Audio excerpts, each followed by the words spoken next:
আসসালামু আলাইকুম এভরিওয়ান, সবাই কেমন আছেন? আশা করছি সবাই অনেক ভালো আছেন। তো আজকে মোটরসাইকেল নিয়ে চলে আসলাম সেলুনে চুল কাটাবো বলে। তো সেলুনের সামনে এসে গাড়ি স্টার্ট করলাম, স্টার্ট করে ঘাড় লক করলাম, লক করে সেলুনে ঢুকলাম।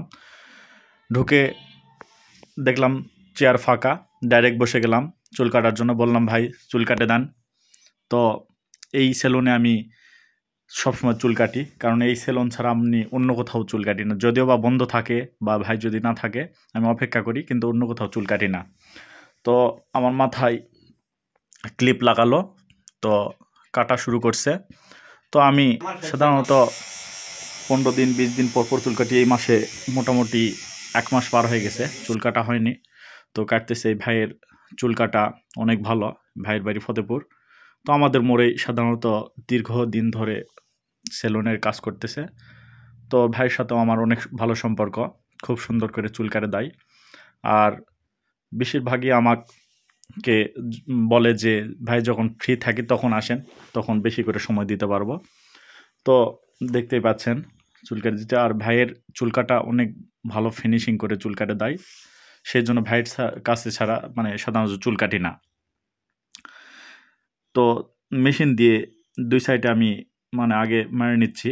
আর আমি সাধারণত সবসময় ছোট করেই চুল কাটি, আর চারিদিকে মোটামুটি খুব ছোট ছোট করি, মাঝখানে হালকা একটু বড় রাখি। তো আমি বললাম, ভাই চারিদিকে আগে আমাকে জিরো মেরে দেন, আর উপরে হালকা বড় রাখেন। তো সেইভাবেই কথা মতো ভাই চুল কাটতেছে। আর সাধারণত আমি বেশিরভাগই ভাই জানে আমি কীভাবে চুল কাটি।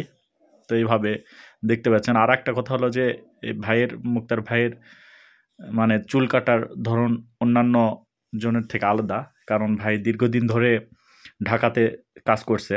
আর সবাই জানে ঢাকাতে যারা সেলুনে কাজ করে তারা বেশিরভাগই কিন্তু মানে ক্যাঁচি ব্যবহার করে না, মেশিন দিয়েই মানে মেশিনের ক্লিপ দিয়েই বেশি কাজ করে। তো চুল কাটা হয়ে গেছে, এখন দাড়ি কাটতেছে।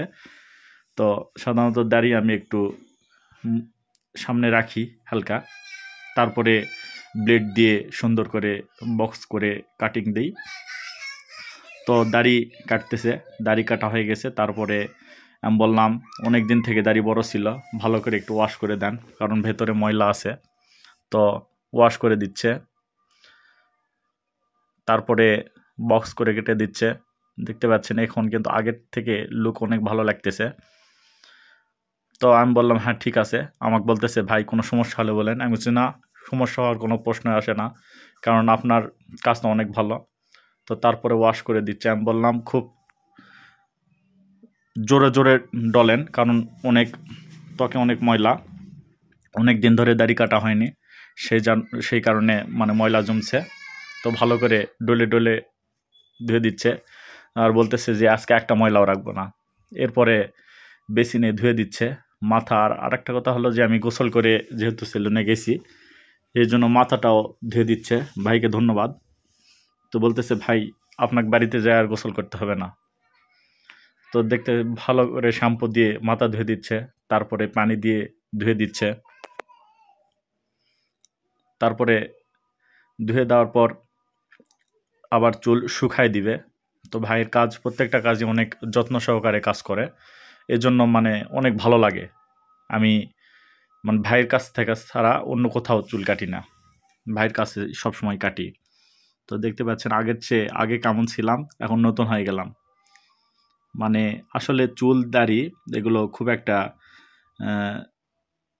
কি জিনিস, মানে কীভাবে বলবো, মানে চুল দাড়ি যখন বড় হয় কেমন জানি পাগলের মতো লাগে, আর চুল দাড়ি কাটলে পুরাটাই মানে লুক চেঞ্জ হয়ে যায়। তো দেখতে পাচ্ছেন আগে কেমন ছিলাম এখন কেমন হলো। তো এখন ভালো করে শুকিয়ে দিচ্ছে, চুল শুকায় দিচ্ছে, কারণ চুল ভেজা, তেমন ধুয়ে দিল। দেখতে পাচ্ছেন এখন মানে কতটা ভালো হয়ে গেছে। আর সাধারণত অনেকক্ষণ ধরে মানে খুব যত্ন সহকারে ইয়ে করে দিচ্ছে। এরকম আসলে আশেপাশে কোনো সেলুনেতে তো সুন্দর করে দেন। আর বিশেষ করে স্পেশালি আমাকে ভাই একটু বেশি করেই যত্ন করে মানে ইয়ে করে দেয়, খুব যত্ন করে চুল দাড়ি কাটে দেয়। তো তারপরে শেষ, আমি এখন দেখতেছি যে হ্যাঁ খুব ভালো হয়েছে। তো ভাইকে বললাম ধন্যবাদ ভাই এত সুন্দর করে এত যত্ন সহকারে কাটে দেওয়ার জন্য। তো এটাই বাস্তব।